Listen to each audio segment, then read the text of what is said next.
Have you ever wondered if one simple act of kindness could change your entire life? What if that moment of generosity happened when you least expected it, and someone powerful was watching? In the heart of Portland, middle school teacher Oliver Torres makes a split-second decision that seems small, giving his expensive jacket to a shivering boy at a bus stop. Little does he know that inside a luxury Tesla parked nearby, billionaire tech mogul Ben Thompson witnesses everything. For Ben, this isn't just a random act of kindness. It's a mirror reflecting his own forgotten past. A past where he too once stood freezing without hope, until someone extended a hand. Now, as Oliver faces mounting debts, a dying car, and an eviction notice, the wheels of karma begin to turn in mysterious ways. What happens next will challenge everything you thought you knew about coincidence, generosity, and the invisible threads that connect perfect strangers. Because sometimes, the most powerful people watching us are the ones we never see coming. The bitter January wind cut through downtown Portland like a knife, sending discarded coffee cups skittering across the concrete. At the corner of 5th and Morrison, Oliver Torres hunched his shoulders against the cold, grateful for the thick wool jacket he'd saved 6 months to buy. Teaching middle school science didn't exactly make him rich, but the jacket had been worth every penny of overtime tutoring. The digital display at the bus stop read 7:15 a.m. Oliver checked his watch and stamped his feet, trying to keep warm. The 42 bus was running late again. Typical. At least the school was only a 15-minute ride away. That's when he noticed the boy. He couldn't have been older than 12, thin as a rail, with copper-brown skin and dark eyes that seemed too old for his face. The kid wore nothing but a thin red hoodie, jeans with holes at the knees, and sneakers that had seen better days. His hands were shoved deep in his pockets, but Oliver could see them trembling. His lips had taken on a bluish tint. Oliver hesitated. He'd been raised not to stare, but something about the boy tugged at him. The temperature had dropped to near freezing overnight, and the local news had been warning about the unusual cold snap for days. "Hey there," Oliver said, his breath forming clouds in the frigid air. "Waiting for the 42? The boy nodded, eyes fixed on the ground. He shifted slightly, trying to hide his shivering. "I'm Oliver. I teach science at Westbridge Middle. You heading to school?" Another nod. "Leo," the boy mumbled. "Leo Reyes. I go to East Side Elementary." Oliver's heart sank. East Side was at least 20 blocks in the opposite direction. With the bus running late and the temperature dropping, this kid was in for a rough morning. "That's a long way in this weather," Oliver remarked. "Where's your winter coat?" Leo's shoulders tensed. "Don't have one," he said quietly. "My grandma's been sick. We're waiting on her disability check." Oliver felt a pang in his chest. He knew that story all too well. His sister Anna had been fighting lupus for years, and the medical bills had drained what little savings their family had managed to scrape together. Some months, the choice between medicine and rent became painfully real. Without thinking twice, Oliver slipped off his jacket. "Here," he said, holding it out to Leo. "Take this." Leo's eyes widened. "What?" "No, I can't." "Sure you can," Oliver insisted with a smile. "It's too big for you, but it'll keep you warm. Consider it a loan until the weather warms up." "But what about you?" Leo asked, his voice small.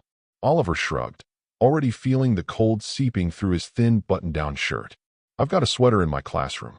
Besides, I'm already late for first period." He draped the jacket over Leo's narrow shoulders.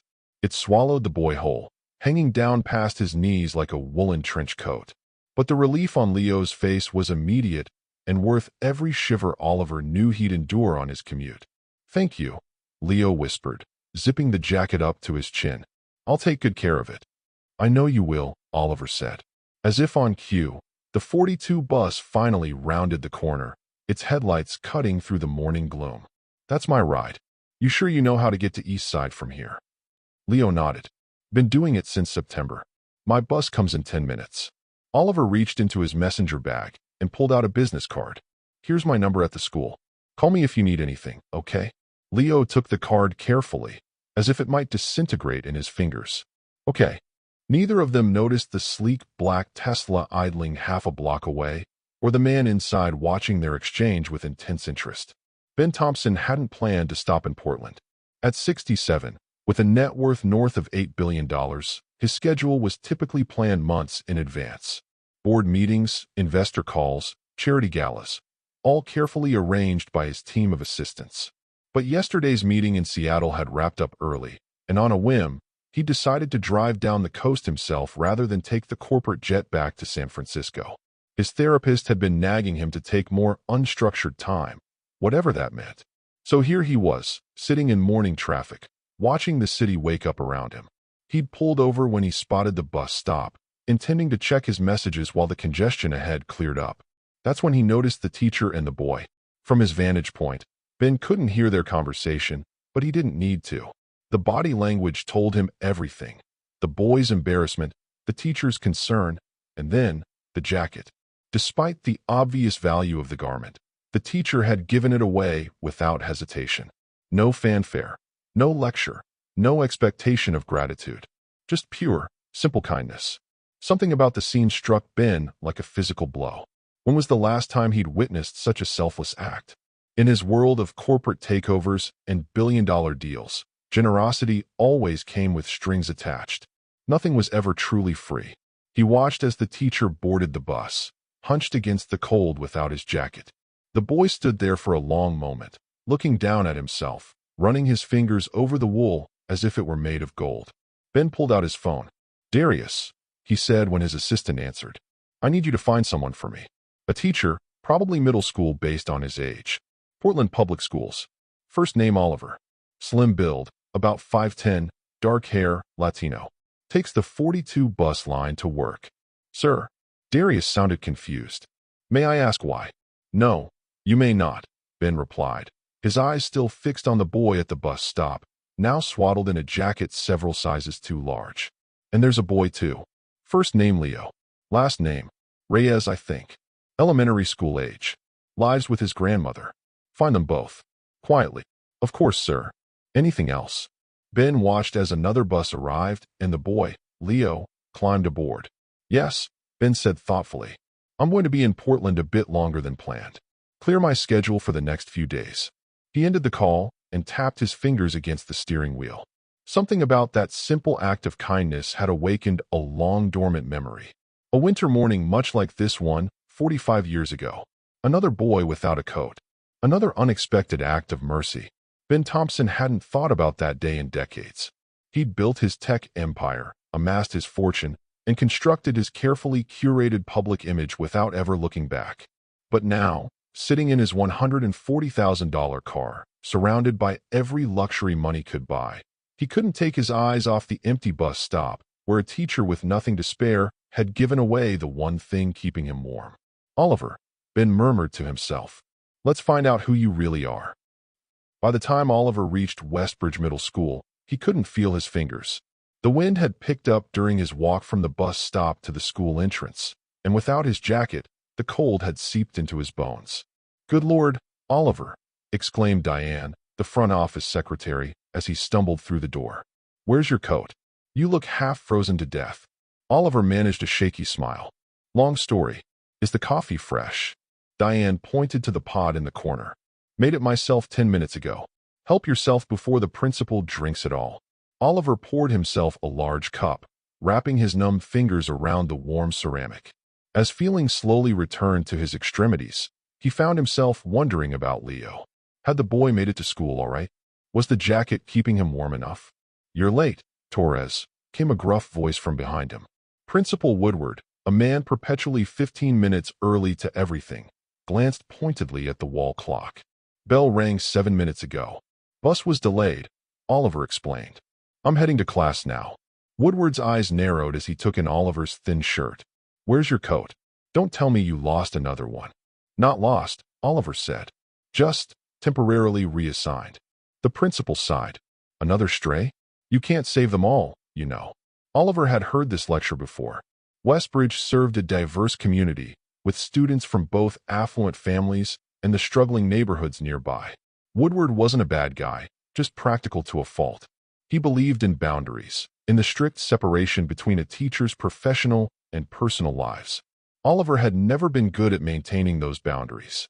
"I know," he replied, not interested in arguing. "But I can help the ones directly in front of me." Woodward shook his head. One of these days, that bleeding heart of yours is going to get you into trouble. He checked his watch. Your 8th graders are waiting. And Torres, there's an extra sweater in the lost and found. Take it before you catch pneumonia. Oliver nodded gratefully, grabbed a faded blue cardigan from the lost and found box, and hurried to his classroom. 24 restless 8th graders greeted him with the usual mix of indifference and barely concealed energy. As he launched into his lesson on cellular respiration, Oliver found his mind drifting back to Leo. Had he done enough? Should he have given the boy money for lunch? Asked for his grandmother's contact information? The jacket had cost Oliver nearly $300, a significant chunk of his monthly budget. He'd have to dip into his emergency fund to replace it, which meant putting off the car repairs for another month. His 2005 Honda Civic was already making an ominous rattling sound that the mechanic had warned would only get worse. But when he thought of Leo's face, that look of disbelief followed by profound gratitude, Oliver knew he'd make the same choice again in a heartbeat. He had no idea that across town, in a luxury suite at the Nines Hotel, Ben Thompson was learning everything there was to know about Oliver Torres, from his outstanding student loans to his sister's medical bills, from his apartment's leaky ceiling to the tutoring sessions he offered free of charge to struggling students on weekends. And Ben Thompson was forming a plan. The final bell rang at Westbridge Middle School, releasing a flood of chattering students into the hallways. Oliver Torres sat at his desk, reviewing the day's quizzes with weary eyes. The borrowed cardigan from the lost and found had done little to ward off the chill in his classroom. The ancient heating system had been on the fritz all winter, blasting hot air one minute and frigid the next. His phone buzzed with a text from his sister Anna. "Don't forget to pick up my prescription tonight. Love you." Oliver sighed, mentally calculating his bank balance. Anna's medications cost nearly $200 even with insurance, and rent was due in 5 days. The loss of his jacket was going to make this month even tighter than usual. But what choice did he have? Leo had needed it more. Burning the midnight oil again, Mr. Torres? Oliver looked up to see Priya Desai, the math teacher from across the hall, leaning against his doorframe. "Just grading. Lost track of time," he replied, rubbing his eyes. Priya frowned. "Where's your fancy jacket? The one you wouldn't shut up about for weeks." It, found a new home. Understanding dawned on her face. "Another charity case? Oliver, you can't keep doing this." He began packing up his things, avoiding her gaze. "It wasn't charity. Just," he trailed off, unsure how to explain. "Human decency?" Priya offered with a small smile. "Well, at least take this." She unwrapped her scarf and tossed it to him. "It's not much, but it might help with the trek to your car. And no, I don't want it back." Oliver caught the scarf, a simple blue wool, and wrapped it around his neck. "Thanks, Priya. Don't mention it. Some of us have to look out for the guy who's too busy looking out for everyone else." With a wave, she disappeared down the hallway, leaving Oliver to contemplate her words. Was he really that transparent? First Woodward, now Priya. Did everyone see him as some kind of perpetual soft touch? Maybe they were right. Maybe he did need to start looking out for himself more. After all, he couldn't help others if he ended up broke and homeless. The dark thoughts accompanied him to the faculty parking lot, where another unpleasant surprise awaited. His Honda Civic refused to start, responding to the turn of his key with nothing but a series of clicks. "No, no, no," he muttered, turning the key again and again. "Not today. Please, not today." After 5 failed attempts, Oliver slumped back in his seat. The battery was dead, another expense he couldn't afford, and Anna's medication couldn't wait. She needed it tonight. He pulled out his phone to call for a rideshare, then remembered he'd used his last ride credit getting to work after missing his regular bus last week. The nearest bus stop was a mile away, and the pharmacy would close in an hour. If he hurried, he might make it on foot. The Portland sky had darkened considerably, heavy clouds threatening rain. Oliver wrapped Priya's scarf tighter around his neck and set off at a brisk pace, messenger bag bouncing against his hip. He'd made it about 3 blocks when the first fat drops began to fall. By the time Oliver reached Martin Luther King Jr. Boulevard, he was soaked through, his teeth chattering. The rain had transformed into a full-on downpour, and he'd taken a wrong turn, finding himself in a part of the city he didn't recognize. The storefronts here were mostly boarded up, with iron security gates drawn across the few that remained open. A group of men huddled beneath the awning of a closed barber shop, eyeing him as he passed. Oliver quickened his pace, keenly aware of how out of place he looked. A drenched, shivering man in business casual attire, clearly lost in one of Portland's rougher neighborhoods. "Hey, teacher man," one of the men called out. "You looking for something?" Oliver hesitated, unsure whether to engage. "Just trying to get to Kingston Pharmacy," he replied, attempting to sound more confident than he felt. The men exchanged glances. The tallest of them stepped forward. "You're going the wrong way. Kingston's about 8 blocks that direction." He pointed east. "But you don't want to walk through there, not looking like that." Oliver's stomach tightened. "I don't have much cash on me." "Relax, man," the tall man interrupted. "I'm not trying to rob you. I'm saying this ain't the safest route. There's a garage around the corner, my brother's shop. Miguel might be able to help you out." Still wary, Oliver glanced in the direction the man had indicated. Through the rain, he could make out the illuminated sign of an auto repair shop, Reyes and Sons Auto. Something clicked in his mind. "Reyes?" he asked. "Any relation to a boy named Leo?" The man's posture changed instantly, tension draining from his shoulders. "Leo's my nephew." "How do you know him?" "I met him at the bus stop this morning. I'm Oliver Torres." The man's face split into a wide grin. "No way. You're the jacket guy?" "Man, Leo wouldn't stop talking about you." He extended a hand. "I'm Rico. Rico Reyes. Leo's uncle." Relief washed over Oliver as he shook Rico's hand. "Small world. Smaller than you think. Come on, you're freezing. Let's get you to Miguel's shop." Reyes and Sons Auto was a surprisingly clean and well-organized garage, with 3 bays currently occupied by vehicles in various states of repair. The smell of motor oil and coffee permeated the air, along with the faint strains of Spanish music coming from a radio in the corner. "Miguel," Rico called out as they entered. "Got someone here you need to meet." A man in his mid-20s slid out from underneath a lifted Subaru, wiping his hands on a rag. He shared Rico's build, tall and broad-shouldered, but his face was younger, less weathered. A pair of intelligent eyes peered out from beneath thick eyebrows. "What's up?" Miguel asked, looking Oliver up and down with curiosity. "This is Oliver Torres," Rico explained. "The teacher who gave Leo his jacket this morning." Miguel's expression shifted immediately. "For real? Man, my nephew came home wrapped in that thing like it was made of gold." He stepped forward, clasping Oliver's shoulder. "Thank you. That meant a lot to him. To all of us."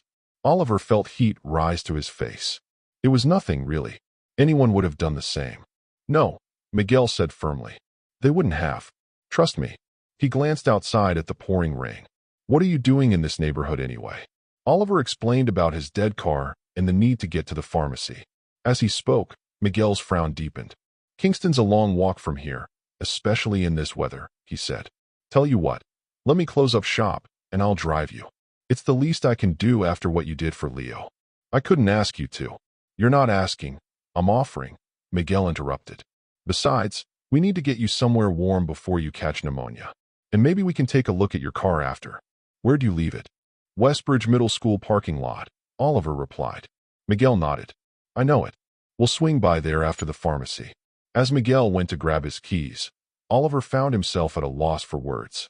The day had begun with him extending a small kindness to a shivering boy, and now here was that boy's family, extending kindness right back. A warmth spread through his chest that had nothing to do with the space heater Rico had pointed him toward. "Leo's been having a rough time since my mother got sick," Rico explained as they waited. "Her disability check barely covers the rent, and with Miguel's garage just getting off the ground." He shrugged. "Times are tough all over." "I understand," Oliver said. "My sister Anna has lupus. The medical bills are challenging." Rico nodded. "Life's a bitch sometimes, ain't it? But you know what gets me through? People like you. Strangers who still give a damn." Before Oliver could respond, Miguel returned with his jacket and keys. "All set. Let's get you to that pharmacy." The ride to Kingston Pharmacy was surprisingly comfortable. Miguel's pickup truck was well maintained, the heater blasting warm air that began to thaw Oliver's frozen extremities. They made small talk about Portland's weather, the rising cost of living, and the Blazers' chances at the playoffs. "So you're a science teacher?" Miguel asked as they pulled up to the pharmacy. "Leo's into that stuff. Always taking things apart, asking how they work. It's the best way to learn," Oliver replied. Trial and error. Miguel laughed. Tell that to my mother when he disassembled her rice cooker last month. Oliver grinned. Sounds like he's got a bright future ahead of him. If we can keep him in school, yeah, Miguel said, his expression growing serious. That's the goal anyway, one day at a time. Oliver nodded, understanding all too well the delicate balance of hope and pragmatism. He'd seen it in his own students, brilliant minds constrained by circumstances beyond their control.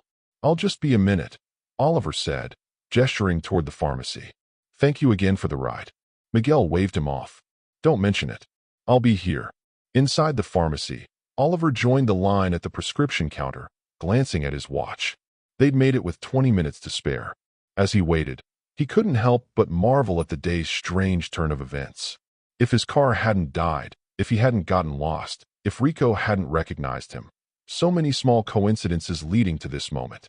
Was it really coincidence, though? Or was it something else? Something like karma? Oliver had never been particularly spiritual, but he couldn't deny the strange symmetry of it all. A small act of kindness rippling outward, returning to him when he needed it most.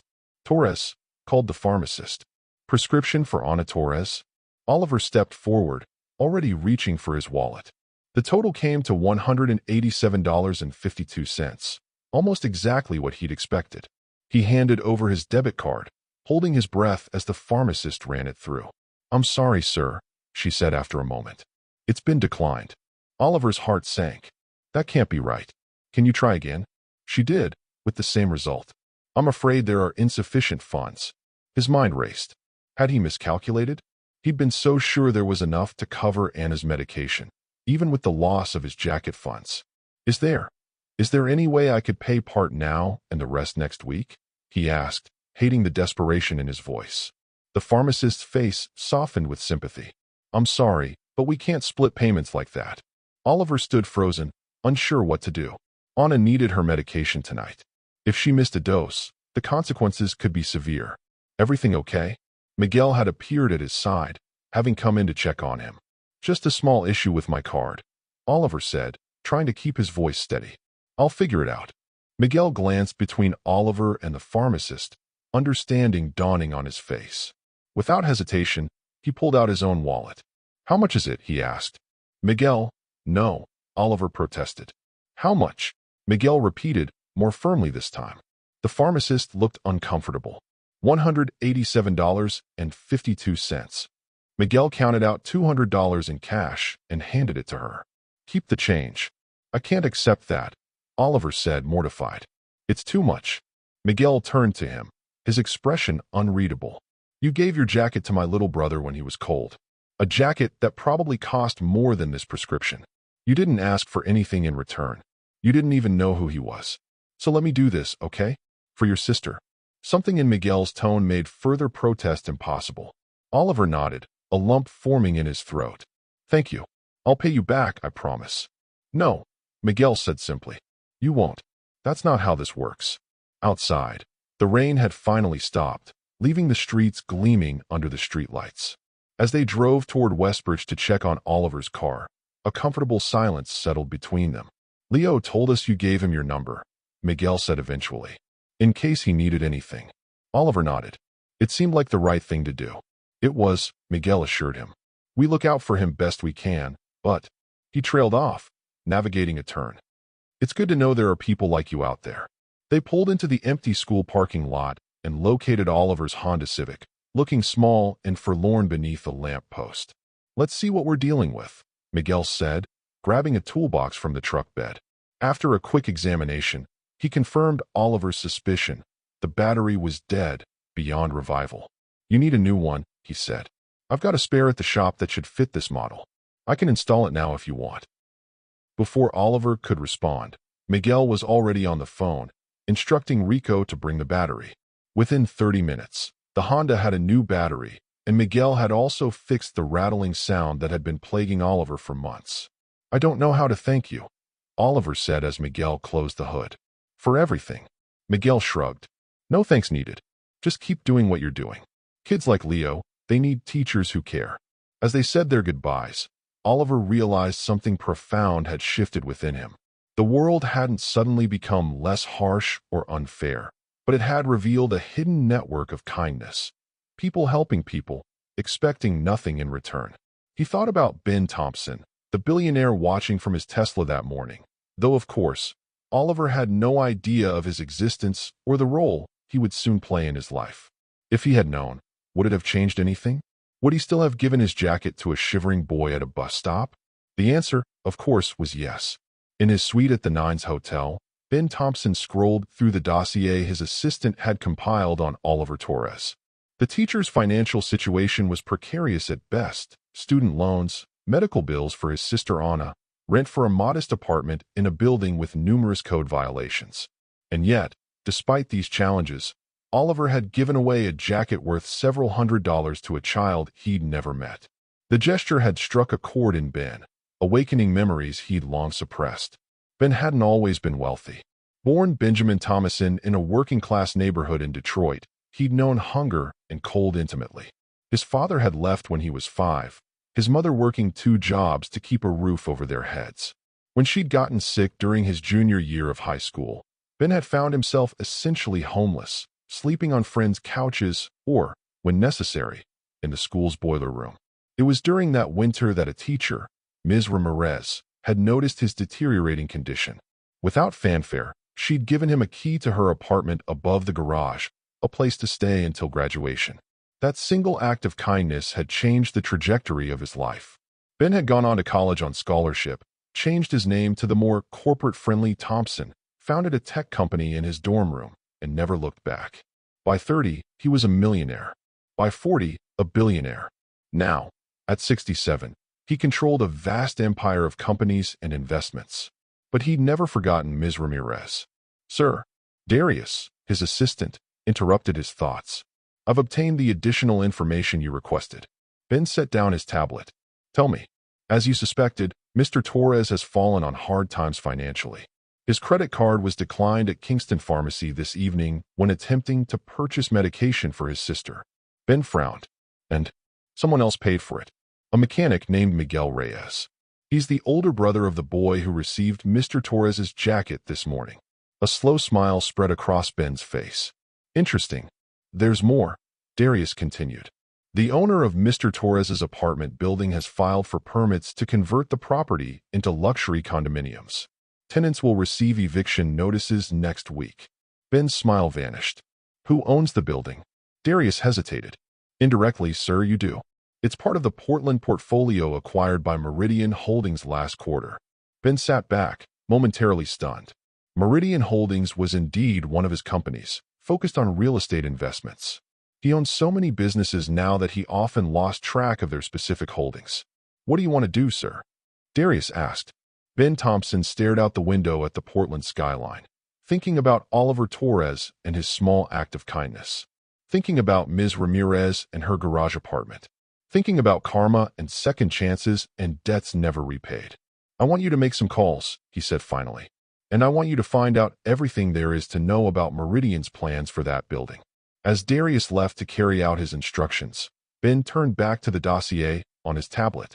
The photo of Oliver Torres stared back at him, a man who had given away the one thing keeping him warm on a freezing day.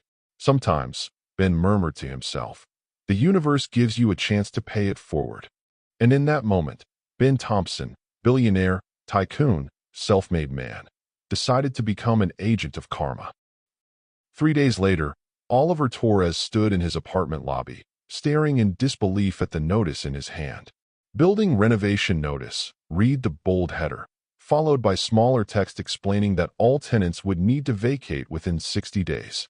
"This can't be happening," he muttered, running a hand through his hair. His neighbor Mrs. Patel, a retired nurse who had lived in the building for 20 years, clutched a similar notice with trembling hands. "Where am I supposed to go?" she asked, her voice quavering. "Rents have doubled since I moved here. My pension won't cover anything in this neighborhood." Oliver had no answers. His own situation was equally dire. With Anna's medical bills and his student loans, finding a new apartment would be nearly impossible. The security deposit alone would wipe out what little savings he had left. His phone buzzed with a text from his sister.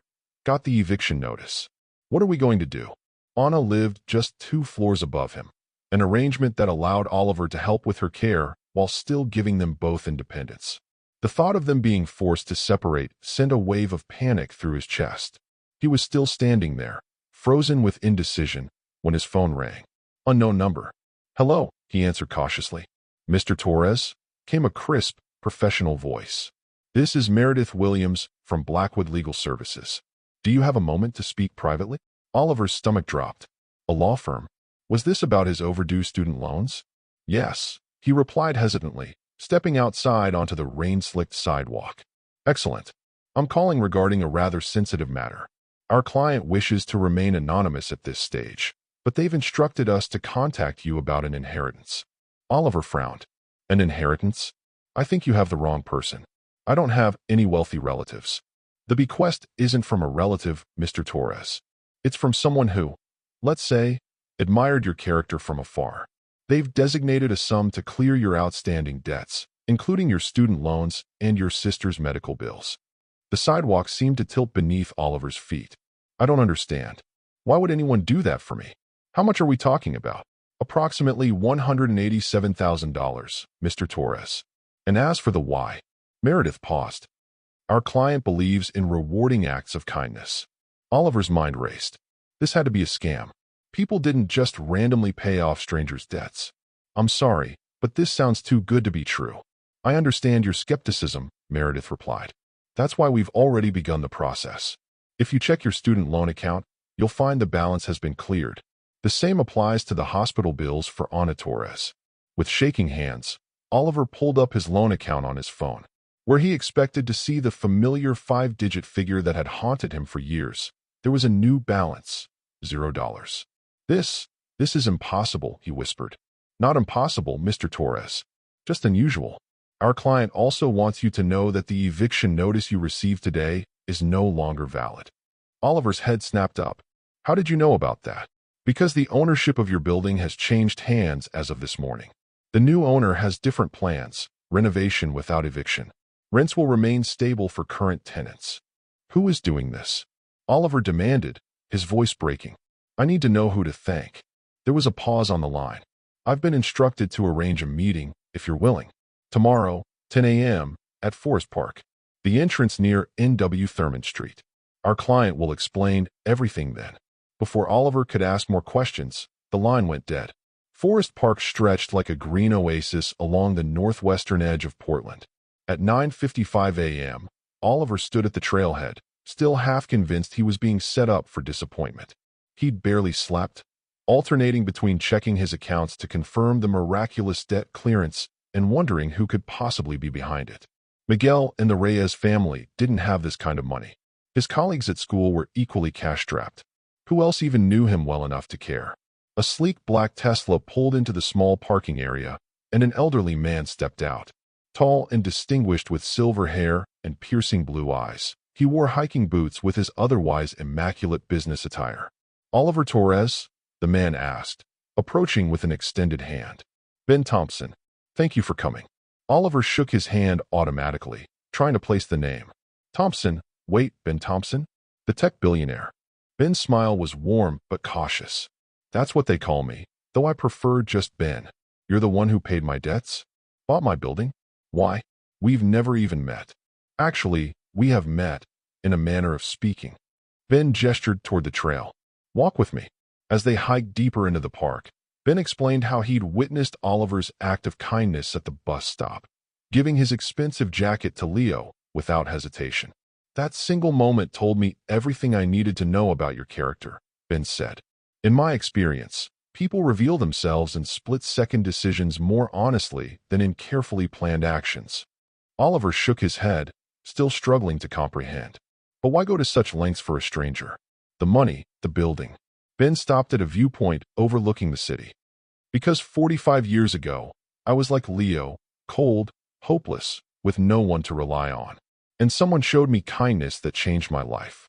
His eyes grew distant. "A teacher, actually. She gave me a place to stay when I had nowhere else to go." "And you never forgot," Oliver said softly. "Never could." Ben turned to face him directly. "When I saw you give that jacket to Leo, something clicked. I've spent decades building wealth, but what good is it if not used to help others? To repay debts that can never truly be repaid?" So this is about karma, Oliver realized. Ben smiled. In a way, the universe has a strange symmetry to it, don't you think? You helped Leo without knowing who was watching. Miguel helped you without knowing I was investigating. And now you're helping all of us. Oliver finished. The building renovations will be completed without displacing tenants, Ben explained. Rents will remain affordable. And as for Leo and his family, I've arranged for his grandmother to receive proper medical care and offered Miguel funding to expand his garage. Oliver's eyes welled with tears. I don't know what to say. Say you'll keep teaching, Ben replied simply. Keep showing kindness to kids like Leo. That's all the thanks I need. As they walked back toward the parking lot, a new thought struck Oliver. The jacket, he said suddenly. I never got it back from Leo. Ben laughed. I think Leo earned that jacket. Besides, he reached into his Tesla and pulled out a wrapped package.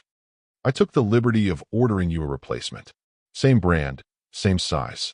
Oliver accepted the package, feeling the weight of the wool coat inside. Thank you. For everything. No, Oliver. Thank you. Ben's expression grew serious. People like you remind people like me what truly matters. Never underestimate the power of one small act of kindness. You never know who might be watching, or how far the ripples might spread.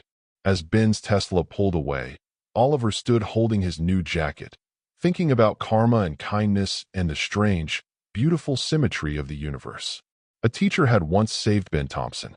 Oliver had helped Leo Reyes. And somehow, those separate acts of compassion had converged to create something miraculous. He took out his phone and dialed Miguel's number. Hey, it's Oliver. You're not going to believe what just happened. 5 months later, Leo Reyes walked into Oliver's science classroom for the first time. Now a student at Westbridge Middle School, wearing a familiar wool jacket that still hung past his knees despite his recent growth spurt. Mr. Torres, he exclaimed, eyes bright with recognition. You're my science teacher. Oliver smiled. Looks that way. I wanted to give your jacket back, Leo said, starting to remove it. Keep it, Oliver replied. It suits you. Leo grinned, settling into a front-row desk. My grandma says what goes around comes around. That good things happen to good people. Oliver thought about Ben Thompson, about Miguel, about the strange chain of events that had transformed all their lives. Your grandma is a wise woman, he said. Now, who's ready to learn about the law of conservation of energy? Nothing in this universe is ever truly lost. It just changes form. As he began the lesson, Oliver couldn't help but think that the same might be said of kindness.